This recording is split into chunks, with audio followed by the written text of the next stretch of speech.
Hello বন্ধুরা, welcome my H medicine channel. আজকের যে টপিক সেটি হচ্ছে সাইফন 200 ml সিরাপ। আমরা জানবো সাইফন 200 ml সিরাপটি কি, এটির ইউজ, তার ডোজ এবং তার সাইড ইফেক্ট, এটি কোন ক্লাসের মেডিসিন, এই বিষয়গুলো আজকে এই ভিডিওর মধ্যে আমি ডিসকাস করব। তার আগে আপনাদের কাছে রিকোয়েস্ট, আপনারা এইচ মেডিসিন চ্যানেলে নতুন হয়ে থাকেন, এইচ মেডিসিন চ্যানেলকে সাবস্ক্রাইব করুন, পাশে থাকা বেল আইকনটিকে প্রেস করে দিন, অল নোটিফিকেশন অন করে রাখুন সবার আগে ভিডিও পাওয়ার জন্য। আসুন ভিডিওটিকে স্কিপ না করে সম্পূর্ণভাবে দেখুন। আমরা জানবো যে এই সাইপ্রোহেপ্টাডিন হাইড্রোক্লোরাইড ট্রাইকোলিন সিট্রেট এই কম্পোজিশন, অর্থাৎ এই কম্পোজিশনের অনেক কোম্পানি অনেক রকম নাম দিয়ে এই সিরাপ বের করে থাকে। যেমন বের করে থাকে সাইপ্রোসিন 200 ml সিরাপ, এছাড়া বের করে থাকে সাইফন সিরাপ বা অ্যাপটিমাস সিরাপ, এছাড়া বের করে থাকে ইয়াপাপ সিরাপ। এই সমস্ত সিরাপের কম্পোজিশন হচ্ছে সাইপ্রোহেপ্টাডিন হাইড্রোক্লোরাইড ট্রাইকোলিন সিট্রেট। আসুন আজকে আমি যেটি নিয়ে ডিসকাস করব সেটি হচ্ছে এই সাইফন 200 ml সিরাপ। আমরা জানবো এই সাইফন 200 ml সিরাপটি কি, এটি কোন ক্লাসের মেডিসিন, এটি হচ্ছে অ্যান্টিহিস্টামিন ক্লাসের মেডিসিন।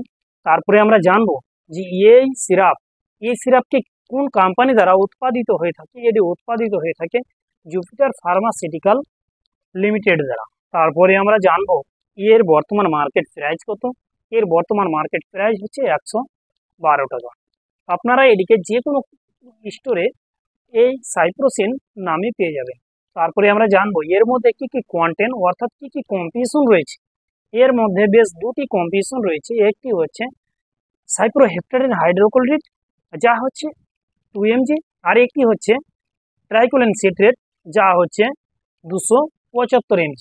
এই দুটি নিয়ে গঠিত হয়েছে সাইপ্রোসিন 200 ml সিরাপ।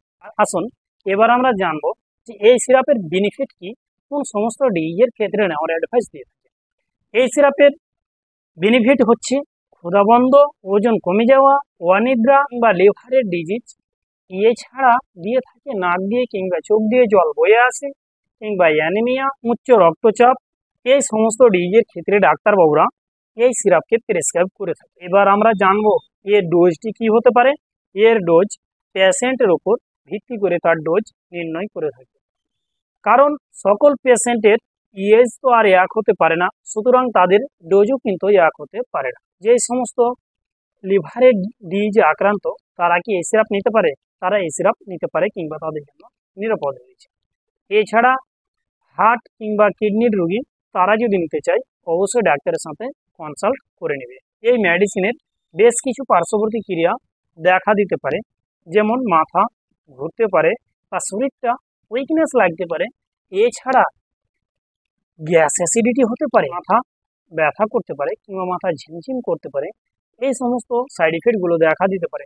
তাই আপনাদের কাছে রিকোয়েস্ট, আপনারা যখনই কোনো মেডিসিন ব্যবহার করবেন ডাক্তারের পরামর্শ নেবেন, তারপরে ব্যবহার করবেন।